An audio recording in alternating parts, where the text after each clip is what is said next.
Hi everyone. I am thrilled to bring you the 5th edition of the hashtag Talking with the Taboo series.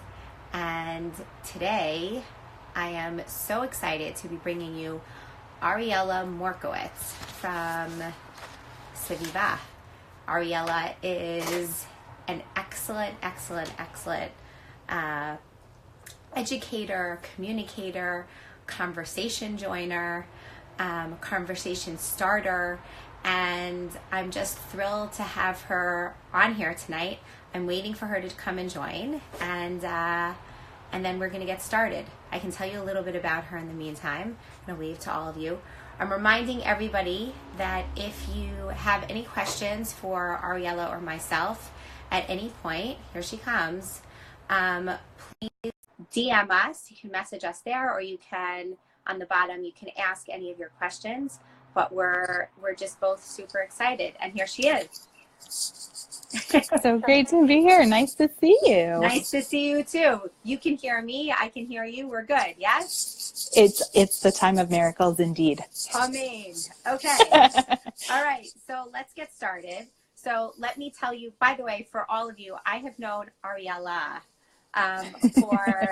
for a little bit of time now, actually. We met through mutual friends, but up until about 6 or so hours ago, I thought that she pronounced her name as Ariele, but she introduced herself in the last 2 calls as Ariele, and I was very confused by that. But I'm so glad that I got the pronunciation correct for this very official live. So here we go. It's awesome. I like to keep things fresh in our friendship. It's good. Absolutely. Okay, so let me tell you about Ariele. So Ariele is, and I'm reading now, she's passionate about the ways that women interact with their faith, their community, and has dedicated herself to the pursuit of nourishing women's Jewish spiritual and communal experiences. Leaning on her background in strategic planning and organizational growth, as a volunteer, Ariele created the Agam Center at Ohev Shalom, which is a shul in DC, in 2016, as an expansion of what a mikvah can be to a community.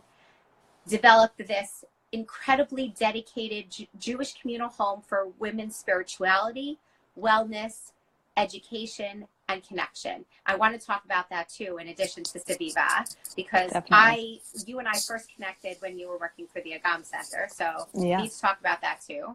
And further committed in creating more unique spaces for women in Judaism, Ariele recently launched, and it's not so recently, it's over a year now, correct? It's just a year. We just had our birthday. Okay, yep. Just a year. Mazel tov, by the way. Thank you. So Ariele just launched Svivah, where she gets to collect inspirational teachers, healers, counselors, and guides devoted to improving the lives of women, and then share them with the audience of Jewish women who have been waiting for them. So, okay, so that's a lot of words. Right? Yes. but I want, you and I have been having this really beautiful conversation over the years about how we can try to include Jewish women in communities and how we can expand what a community looks like. And so tell me, tell everyone else, tell everyone the kinds of work that you've been doing, talk about the Agam Center, how you even got into this work to begin with, and then, let's just go from there. I'm so excited I think both of us have been on our own journey, taking our personal passion for making the lives of women better and seeing spaces in our community that needed to be filled, and to work alongside you this entire time doing that has been such a gift and a pleasure. So thank you for inviting me into this new space of yours. And you have always been somebody who I admire and respect and learn from. So thank you so much for that. I just lost my picture, but just keep talking. I'll be entertaining. Anyway, yeah, so keep going. Here we go. I find myself in a position that's new for me. I don't think that this was something that I always thought that I would be doing. I ended up in mikvah land when I first got married and moved to DC, the mikvah that we were a part of was on a volunteer basis. So friends were mikvah attendants for other friends. It was very much a community experience and a volunteer staff. Okay. And unfortunately, that mikvah ended up being the now infamous Kesher Israel mikvah in DC. Right. With Rabbi Freundel. With cameras in the mikvah. It was not pretty and not fun. And it was a traumatic experience. I think that was felt very far from DC. Correct. It was felt worldwide. That was certainly a ripple effect, and the privacy, the violation, so much of that was, it just rippled throughout the Jewish community, throughout the world. I think I must have been the only person who was kind of glad that it happened, because it forced all of these amazing conversations to start happening so much more publicly. Women were getting together and talking about how hard mikvah was. Women were talking in front of men about how complicated and complex the experience and practice of mikvah was, in the Orthodox concept of it, with a nida practice related to your menstrual cycle and the whole fertility conversation that comes up with that, relationships, all the yuck that can come 100%. up in a mikvah was all of a sudden aired. And it was, from where I was sitting, it was so great to actually have gone from being this volunteer mikvah attendant for like a decade and seeing women in different points of their vulnerability and struggle with so many of these issues in silence, all of a sudden having a forum to talk about it and to have community around it and to have support around it and find out like, oh my gosh, you too. It was, yes, we keep looking for the silver lining, but that was definitely one. And we ended up having moved communities and finding ourselves in Ohev Shalom land with a brand new mikvah that was opening and a maharat who was just in the beginning of her tenure here. So we had female leadership and we had a brand new space that really, like, I for sure channeled all my PTSD into it, and it needed to be something different.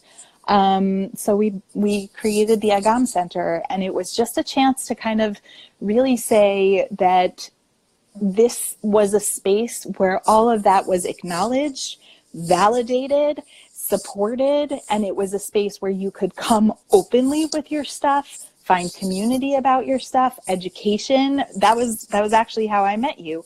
I went as a representative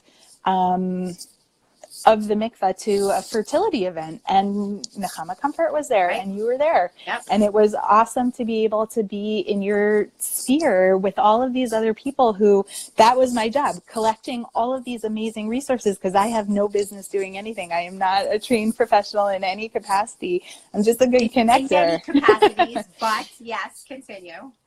So the idea of being able to say, you know what, we're going to acknowledge the fact that so many women come with so much stuff happens in life. And to not admit it is foolish, and to not have a space for it in community where we live so closely with one another is also foolish. And to think that to have women have that burden of thinking they're alone in whatever it is they're holding, and that they're unique in that, and have that cause extra isolation or alienation from community, that's terrible. So how much of a gift is it to be able to say, look, there are all these amazing organizations and people and resources and trained professionals and educators and teachers and therapists and doctors and fantastic humans who exist to make our lives better. And we're going to talk about them, and we're going to introduce you to them, and they're just going to be woven into the fabric of our lives, because stuff happens to everyone. Correct. And everyone has a story and a journey, and so a lot of it came up in mikvah. Yeah, I remember, when you were in that role, you reaching out to me both as someone who worked for Nechama Comfort, but just also as someone who collects resources. You reached out to me a number of different occasions saying, I have a woman that's struggling with this, or I have a woman that's struggling with that. Help me get them more support. Help me get them to the right resources. And you and I talked a lot about what that means. How do we connect them? How do we build these communities? It was amazing, and you were amazing.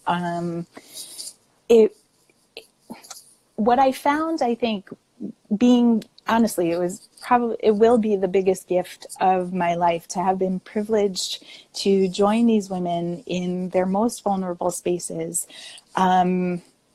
It's such an honor, and to not show up for them in the way that meets that gift would be terrible. Right. So the idea of being able to say, like, I mean, you know, like just in my couple of years doing this, there's so many women who came post miscarriage or having, God forbid, had a stillbirth, or women who had to terminate a pregnancy, or people who came before IVF, or people who were coming when they were stuff. The mikveh was a place for that.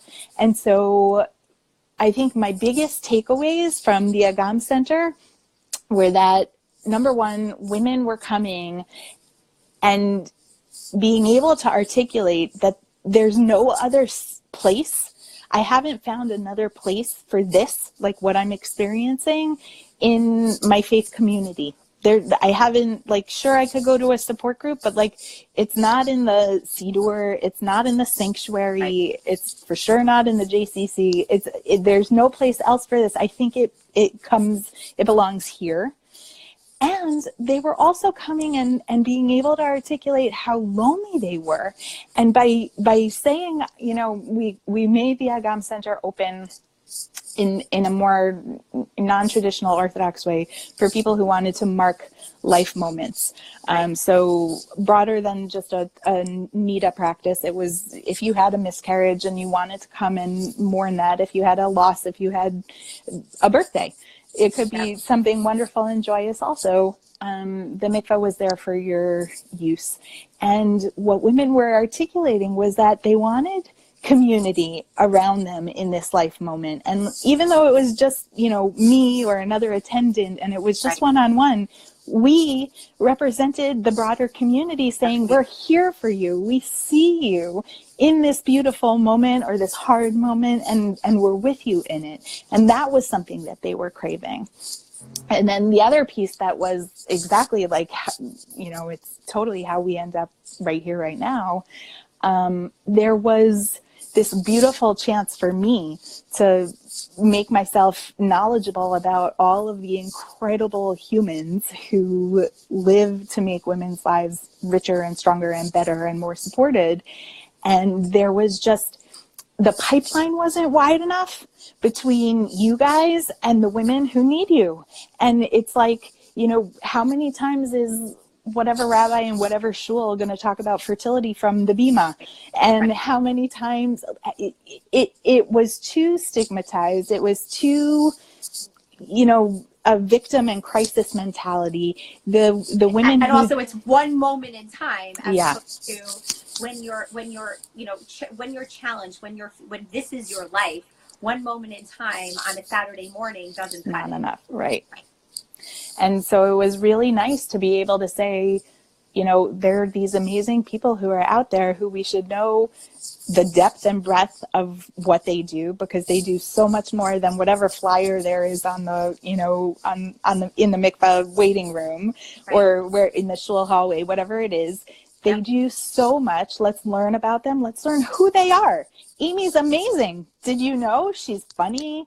You'll get along great with her. Ask her about her kids. You got the idea of being able to create these connections that were human connections, especially for people who are in these moments of vulnerability, is awesome. And that was and it was like, yes, the fertility organizations, but also all of the other, like, relationship therapists and sexual therapists and, you know, all the things. Right. And it's great to be able to say, we acknowledge that this lives here, that it's part of life, and is community not to make us better? Like, of course. Correct. So that's what the Agam Center was. and so how did you take that and then morph that into Svivah, what Svivah is now? Because I'll just say, just before you even say that this whole idea of trying to bring people together when they're suffering, to try to acknowledge the place in which they are at, and also to have them feel the sense of community and have them build on that and connect. So that's the reason why I started this page. It's exactly the reason why I started this page, because I knew that people weren't getting it any other place, this sense of community. And I wanted there to be a sense of community here on Instagram, because Instagram is a place where the demographic is. And specifically, you can feel supported in an anonymous way here. Yes. And so you don't have to out yourself. And so it's so interesting how, you know, we each took different pieces of it and then channeled it into the place where we each had strengths or specific areas of expertise. So, yeah. You know, that same event that when we first met, that ability to be anonymous and be protected, especially because fertility most of the time is something that affects two people. We, as at the Agam Center, one of the things that we did to kind of broaden awareness of fertility in our direct shul community, we had in partnership with Yesh Tikva, we did their fertility awareness Shabbat. Mm-hmm. And we set up a web page and asked people to anonymously send in dedications for memorializing pregnancy losses that they had had. And we asked to have them let us light a candle. And we set up for that Shabbat in the atrium. We set up a beautiful display of like very bittersweet, of like, there must have been over 50 candles, all with these beautiful dedications. I remember. It was so moving. It was so public and so anonymous and so safe. It was so great. It was so wonderful to be able to say, look what lives here. Look how many live here. And please, like, pay attention to this, acknowledge this. And these people felt so seen. And it was so nice to be able to do that in a way that didn't make anybody have to have that added layer of like, I'm going to out myself, I'm going to out my partner. It was just perfect. And you know what? Actually, I'll just tell you, because now you're making me think of it. So when it's Yesh Tikva's, when it's their awareness Shabbos this coming year, I'm going to do that here on this page. Amazing.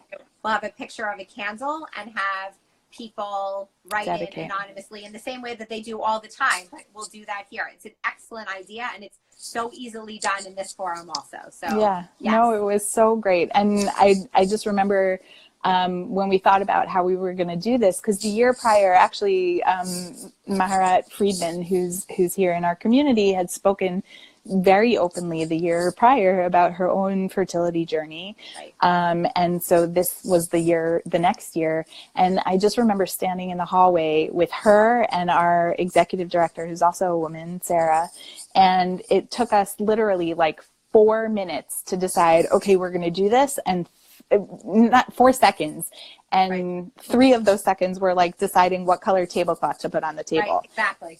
It was just this level of understanding. Yeah, it was so great. Because people need that forum. They want to acknowledge, but they don't want to be public about it. But they need the validation. They need the validation. And you created this beautiful space for it. And not only beautiful space theoretically, but also this actual beautiful space. I mean, I remember the pictures of it. We can post it afterwards. Sure. I think I still have it, or you'll send it to me. I can post it in stories afterwards of what you created. I think also because as a community, we're so good at marking loss. We're so good at being very public about being supportive when someone dies. And the Shiva experience is such a community experience. The idea of comforting someone is such a community experience. And it feels so invalidating when you have this enormous loss in your life, to have an entire community pretend like it doesn't happen and not have a space or a way to say, and it makes sense. Like, I get it. There's a reason why, but nonetheless, it doesn't take away from that. so the idea of being able to say, hey, community, wake up and pay attention and just give this breathing room for a little bit. It's such a important piece to engage community, right? To not just offer support as a community of support to those who are together in their fertility journey, but to have the rest of the community acknowledge it too. It is such a key piece. Yeah. Huge. Anyway, so so tell me more about Svivah. Yeah. So in the end of the day, I think one of the things that we needed to transition from was that the mikvah piece actually was something that was kind of a hurdle for people to kind of need to navigate, that either they have their own experience with mikvah that was good, bad, ugly. They didn't have a mikvah experience and were worried that this was a part of, like, a mandate, that in the end they needed to get in the water. It was something that was just a conversation that needed to happen before women felt really comfortable engaging with the Agam Center. And also being kind of just honestly being tethered to an Orthodox synagogue was also limiting, when there was a whole community of women who also wanted a space, and they were unsure if this was also intended for them. So the idea of being independent from any institution and being able to kind of chart our own course and say, we are for everyone because we're connected to no one, is so liberating. It's such a gift that it's empowered us to be able to create Svivah, which is a multi-generational space for a diverse group of women. It's for anyone who wants to call themselves or be part of a circle of Jewish women. We define that very, very broadly. And we welcome anyone who wants to be part of these conversations that we're convening, who wants to be in a group of Jewish women. There's just this, I think as society as a whole becomes more and more egalitarian, like religion aside, just in the world, we are just so much more egalitarian. Yep. There's still so much value in having that, quiet clubhouse that's just for women, that something different happens there. And to be able to carve out that little corner of the Jewish community that's just for us, but is still diverse, is such a wonderful thing.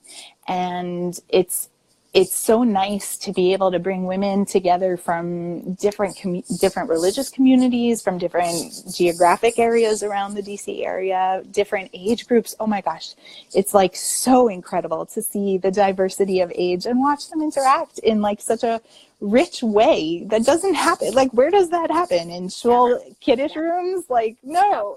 Correct. It's so nice. And there's so much wisdom to come from like one group of people to the next. And like, how do we not take advantage of it? 100%. So that was Svivah's, reasoning of becoming something that was separate from a shul and from a mikvah. Not that we don't still play with them. And we very much are proponents of all the people who use mikvah for various ritual purposes and talk about mikvah and all the heart. We talk about a lot all the time. Yep.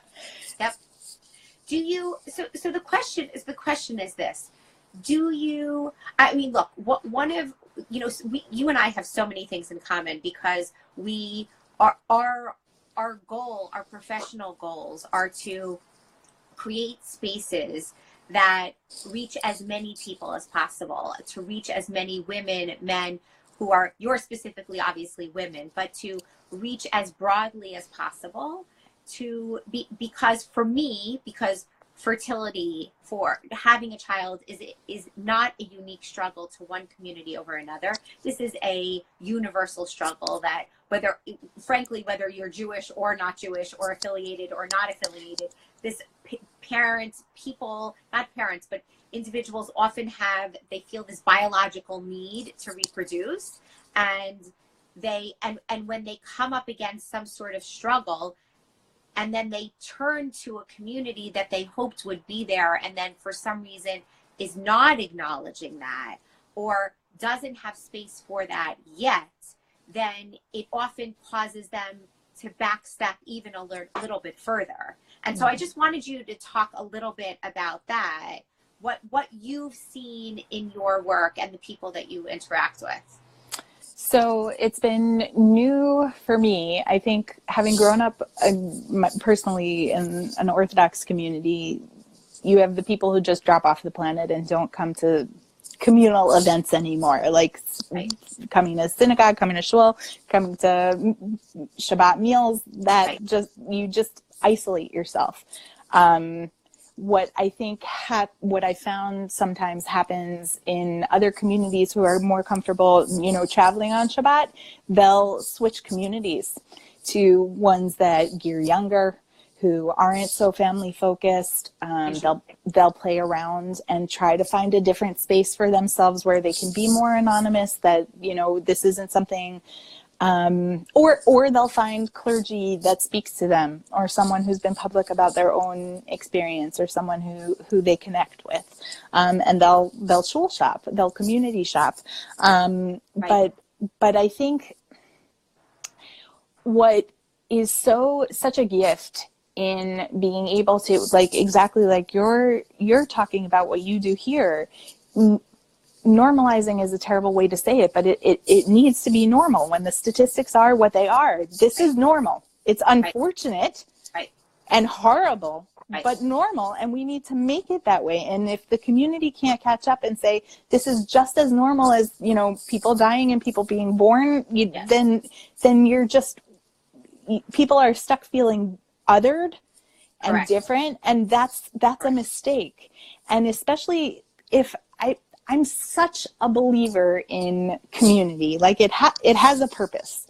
It's supposed to make us stronger. It's supposed to reaffirm our values. It's supposed to make us feel like we have a place where we belong. And it's supposed to help us do things that we can't do by ourselves. Right.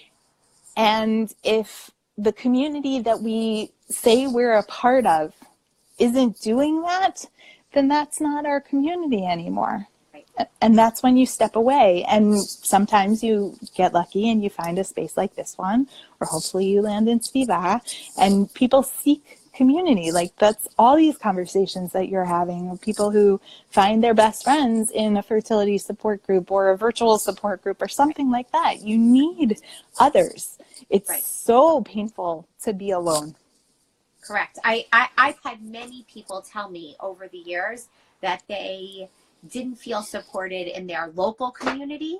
So they, exactly what you said, they shul shopped, they synagogue shopped, and they found another smaller or different different geographic location. Sometimes they even moved out of their own communities because they felt it was too family centric, or it was just too isolating, that they were the only ones who were young couples who were struggling. Everyone else was not. And, when you're in a small community, sometimes being, outed as the only ones without any children yet, or struggling to have your second, third, or fourth, whatever that number is, can be extremely difficult. I've had lots of people tell me that. And then I've had people tell me other things like, they had, I remember specifically, there's one story that Jessica Zucker, who runs the handle I Had a Miscarriage. So what she talks about all the time is she had one child and she had this extremely traumatic miscarriage. And she had told the preschool director, and her son at that point was in preschool. And she told the preschool director and her the preschool teacher, and it was a Jewish preschool, a Reform Jewish preschool, and that what had happened, and that her son wouldn't be in school for the next day because she couldn't get him there, and so on and so forth, and her husband. And the day or two later, when she did actually drop her son off, there was no acknowledgement whatsoever from either one of them. And she felt that was deeply painful, and felt that turned her off from whatever connection she felt to Judaism before then. She felt totally turned off at that point. And I was left with such a bereft feeling after hearing that story, that just, this is not only about the community centers, and it's not only about the synagogues, and but it's about even our preschools and our schools, and what can we do to try to help people to feel more supported? But this is exactly you, like, both in your previous life as a Nechama comfort person and just as a personal, like, someone who shared her story so beautifully and generously, you had the words. And I think because this is something that's so not public and still so not normalized and still so stigmatized, people don't know how to respond. Like, it would be so nice if everybody could just fix this with hugs, but it's something that's like, no one knows how to respond. Do we mourn this? Do we not mourn this? Do we pretend like we're moving on? It's so funny to me, right? Because if, God forbid, like, she had a parent or a sibling die and she walked in after Shiva, immediately the preschool director or the teacher would say, "I'm so sorry about your father." Like, I mean, it's so funny to me, because I feel like these are natural human responses, and yet we're stuck. You know what? You're raising this, and I don't think I've even thought of this until this moment. The way in Judaism particularly, we have such a prescribed formulaic response to mourning, right? You have to do certain things, no matter what your relationship was. I mean, everybody observes in their own way, but no, there is a formula and a prescription and a checklist for how you should behave when someone passes away, no matter how you felt towards them. This could be, your mother who you loved to the ends of the earth, or someone who you really detested and was, God forbid, even abusive. You still have the same checklist and the same kind of understanding of how to behave, no matter how I feel about this loss. I still know what the motions are. And I think when you're dealing with miscarriage, with pregnancy loss, with infant loss, there's no, even someone who's experiencing it, I think there is no prescription. And I think, I'll speak for myself. There are days where you're like, I want to be totally bereft and mourning. And then there are days where I'm going to suck it up and pretend like nothing happened, because there is no checklist. And it's because it's something that's not been made normally part of our communal experience. It's not something that's public. And I don't think that's unique to Judaism. I think as a society, we're still slowly coming to figure out how to handle this more publicly.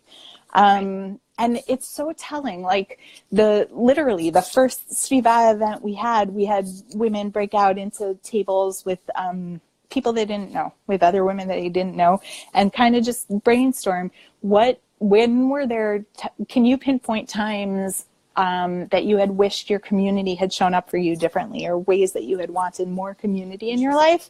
And at every single table, every single one, there was someone who had raised for their fertility journey, their fertility story as an issue. And it was so telling, and also just beautiful to be able to have a space where these women felt comfortable saying so. Right? To say, like, I needed more from my community and I want more. And to, like, if we can, it's so much about what you're doing. It's so much about what all these amazing other organizations are doing, are starting to make this normal, because it happens to so many of us. Right. It's so funny to me that it's newsworthy. I mean, just talking about the general population, right? That it's newsworthy when some celebrity, decides to talk about her IVF journey, or when someone, God forbid, has a miscarriage. Like, that gets, press in, the popular magazines and the blogs and all of that, and people repost it. This happens every single day. I mean, the statistics are, it happens to 1 in 4 pregnancies, miscarriage, and 1 in 8 couples experience infertility. So why is it newsworthy anymore? It's just a fact of life. And I'm hoping that the work that you're doing is part of making that not newsworthy anymore. And hopefully, like Svivah's goal is to model how community can be, and to provide women with the communal experience that they need from their faith. And so hopefully the idea, like I'm ridiculous. I'll talk about it all the time. There's no room where it's not on the table. Like, trigger aside, don't worry. We'll talk about fertility journeys the same way we'll talk about divorce, and we'll talk about loss and menopause and all the things. Yep. And just, this is where you are right now in life, and we're sad and sorry and here, and someone else is sitting with something else, and you're sad and sorry and here. Right. And that's what community is about. I mean, we had Devorah Enton, who runs the support groups. Yes. She's actually coming on live next week. So, yay! yes. Oh my God, yay, yes. Devorah. Devorah's amazing. She talks a lot faster than I do. She's amazing. All good. She's so fantastic. So we had her come in, and she did a Svivah program about loss, period. Like, just about loss. Yep. And so you had women who were sitting with someone who was, you know, relating to the conversation about a loved one who had passed away, someone who was sharing their fertility journey, someone else who lost a job. And it was all like, we just see you. And that was Devorah's point. Like, I don't want to steal her thunder from next week, but like, the idea that you need to have this validated and you need to have a space to say it out loud, it's the only way that you can ever and move past it in some way. 100%. I always say that this is exactly what a community is for, right? It's about being there for people in happy times, in smachos, but it's also for being there for people when they're downtrodden, and that piece is just as important. And it's the things that are not, as exactly what you just said, in terms of the pieces that are not formally acknowledged, we don't really know what to do. Right. And so instead of doing something, we often do nothing. And that's, you know what? I think because you're such a collector of stories, I think you are in a wonderful and beautiful position to be able to kind of highlight the times when stuff is done right. Like, there's an independent community here, a chabura, that I just remember being there and hearing their, you know, post Shabbat announcements. And one of them was, please remember to sign up for meals for such and such family. They had a late term miscarriage, and please sign up for meals for them. They need support, period. Wow. Also, please sign up for so-and-so who just had a baby girl, and they need support too. And the idea that, like, that's what community is, that this is like, okay. Yes. And you're going to show up in the good, and you're going to show up in the hard. And that's what we're supposed to do. Yes. Yes. Do you find as you're having these conversations and you're collecting these conversations with the women in your community and your broad community, obviously, what else are they telling you? What else, like, what else do they wish that they knew? What else are they asking for? Like, what else? So I think that, first of all, I'd love whoever's hanging out here to kind of chime in if they feel like they have something to add about something positive or an area where they would say they'd love to see things done differently. Like, please, because let's collect best practices and yell them from the rooftops, because obviously we need to learn. There's a lot of learning to be done. And I don't think that, like, I think people want to know and people want to learn, and this is just the beginnings of a conversation that needs to become normative, and it's getting there, and you're part of that happening. I think that people really wanted to not feel like they had to keep it secret. The whole hand in hand of, like, we don't tell anybody that we're pregnant for the first 3 months, that veil of secrecy, the idea that that they had to wait until they had their next child, right? Until they had a successful pregnancy afterward, to finally hear the flood of, like, oh my gosh, me too, me too, me too, me too, me too, me too. Like, where were you when I was in this? Yes. There's been some, like, we play around with a lot of different things at Svivah because we like to experiment and see what might work. And we were talking about, somebody was just laughing and saying, you know, the vagina monologues. So we might need a postpartum monologues. Like, we need to talk about labor and delivery, and that's trauma in and of itself. And we also need to talk about the other stuff that happens in pregnancy. There needs to be a forum for these experiences that are all just a part of womanhood, like, period. We all have our own unique story, and we all can learn from it. Like, I mean, you have a daughter, I have a daughter, I have sons, right? Like, we have kids who I kind of don't want them to be surprised when none of this is new, right? Like, Yes, I think all the time, I think if there's only one thing that I do in the world, it's that I've changed the conversation enough so that when my kids get to this point, this is normative. Right. I'm the Debbie Downer. There's nothing more joyous or a greater privilege than, like, taking a bride to the mikveh before she's about to get married. And it is such a wonderful experience. And, like, I get to be a wedding crasher. And it's so much fun, and it's so nice to be able to give this beautiful bride a chance to kind of just, like, be with herself on the eve of this amazing life transition.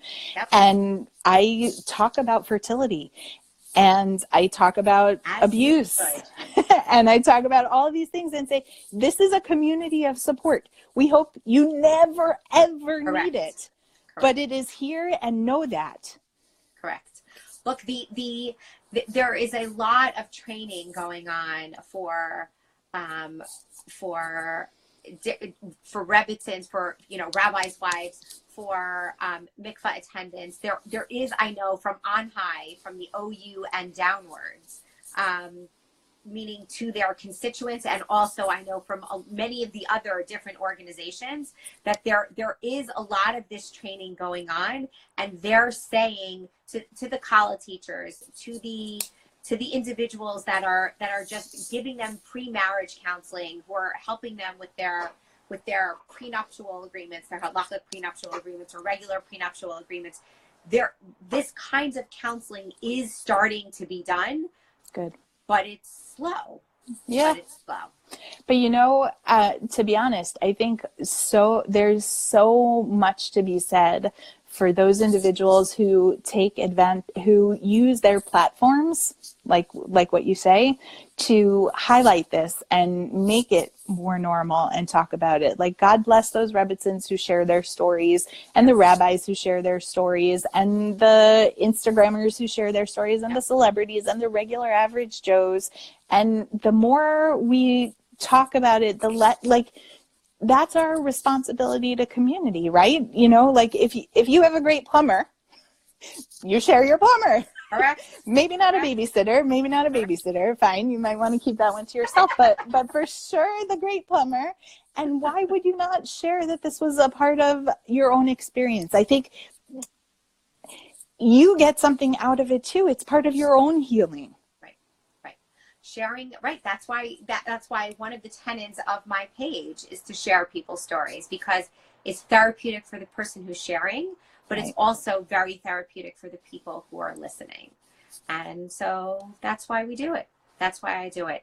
Ariele, as we're starting to close here, tell me, what else haven't we talked about that's something burning that you want to say? I mean, I have more questions, but I know that there are more things on your mind. Is there anything else that you specifically want to say? I think for me, I really would like to see women feel empowered to talk more and to take that risk to trust someone else that they will hold you. And to start talking a little bit more, especially if you're past it. If you're in a position where you're past it and you're in a better space, to just think how generous you could be to share that story with someone who is newly married, or, you know, just is put it out in the world. If you were holding it in for some reason and thought that nobody wants to hear that story, I think that maybe give it a second thought and give it as a gift to someone else.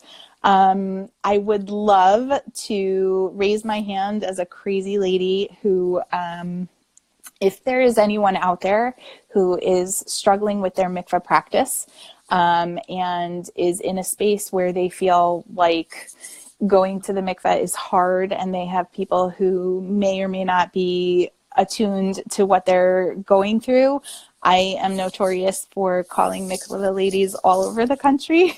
Yes, and are. Just sharing stories. One of the reasons why I love you. Yes. It's great. I know all these amazing mikvah ladies who are actually so beautifully sensitive and kind and just want to be there for people too. And it's so really hard to advocate for yourself and say what you need, especially when you're standing in the cold in a towel. And if anybody needs someone to call ahead, I am hereby raising my hand and saying with pleasure. It would be an honor to be able to do that. And I think we are still struggling as a community to figure out how do we broaden this conversation and make it safe for women, for couples to come forward and take advantage of some of the resources that are out there. And how can we create a forum where there's more of an openness of sharing of information, where you can meet the people who can share, you know, this is the fertility practice that has the nicest bedside manner nurses, to really learn that on the ground support that you need. How can we deliver that? I think that we're still struggling with that. There is a website, I believe, or an Instagram handle that I can't remember the name of right off the top of my head, but that does a little bit of that. There's Fertility IQ, I think. It might be. They're great. Yeah. But I'm so proud of you and love what you're doing, collecting all these, just holding. It's literally your one big giant hug holding people. Look, I think that's why you and I connect, because we're trying our best to do this work and try to hold people where they are. Right. Okay. I thank you so much for coming on here, for sharing your wisdom always, for creating your community and sharing your community with the rest of us, because we know one community is just as big as the walls in which you put around it. And because your community has no walls and my community has no walls, so then it flows so beautifully. Flows so beautifully. I wrote down a number of different things as we were talking. So just about, I will tag afterwards about the mikvah attendance, that you're offering yourself up. I'm writing that down. You got it. And also the idea about the Yesh Tikva Shabbos, about doing that here on this page. I think that would be a wonderful thing for all of us to do. I think it's awesome. And also, just before, first of all, I want to say thank you to inviting me, and also for anybody who's out there who's listening. I'm just sending a giant hug and trying to stand next to you. We're both sending those hugs. If anybody has any further questions for Ariele or myself, please, you can feel free to message either one of us. We'll both be tagged in all of the stories. And okay, until next time, we're going to have to do this again in another 6 to 9 months or so. So until next time. Okay. Happy Hanukkah, everybody. Happy Hanukkah, everybody. Take care. Have a good night. Bye.